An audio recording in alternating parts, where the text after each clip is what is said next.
పోతాయని బాధలో ఉన్నారో ఏమో తెలియదు, కానీ అంత తీవ్రంగా స్పందించి టెండర్లు రద్దు చేస్తాం, రానివ్వము, మీరు ఈ 4 ఏళ్ల తర్వాత కాదు కదా, ఇంకో 40 ఏళ్ల తర్వాత కూడా అధికారంలో రారు, ప్రజలు మీ గురించి తెలుసుకున్నారనే విషయాన్ని అర్థం చేసుకోవాలి. కాబట్టి ఇట్లాంటి ఊకదంపుడు ఉపన్యాసాలకి, తాటాకు చప్పులకి ఎన్డీఏ ప్రభుత్వంలో భయపడే వాళ్ళు ఎవరూ లేదు అధ్యక్ష. ప్రజలకు అంత వాస్తవాలు తెలుసు అధ్యక్ష. తర్వాత ఇంకో విష ప్రచారం చేస్తున్నది ఏంటంటే అధ్యక్ష, ఇది చూడండి అధ్యక్ష,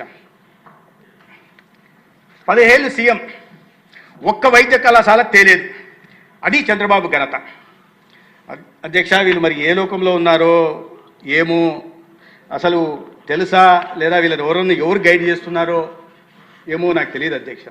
ఇక్కడ ఒక ప్రధాన విషయం చెప్పాలి అధ్యక్ష, చంద్రబాబు నాయుడు గారు 15 ఏళ్ళు సీఎం ఉన్నారు, ఒక్క వైద్య కళాశాల తేలేదు అని నిస్సిగ్గుగా ఈ పేపర్లో, అవినీతి పేపర్లో రాశారు అధ్యక్ష. వాస్తవాలు ఏంటంటే అధ్యక్ష, చంద్రబాబు నాయుడు గారంలో ఎన్డీఏ ప్రభుత్వం 2000-2004 ఉన్నప్పుడు 9 కళాశాలలు ఈ రాష్ట్రానికి వచ్చాయి అధ్యక్ష. చంద్రబాబు నాయుడు గారు ముఖ్యమంత్రిగా ఉన్నప్పుడు, 2000 వాజ్పేయి గారు ప్రధానమంత్రిగా ఉన్నప్పుడు 9 మెడికల్ కాలేజ్, ప్రైవేటు గవర్నమెంట్ సెక్టార్లో 9 మెడికల్ కాలేజీలు వచ్చాయి అధ్యక్ష. మళ్ళీ 2014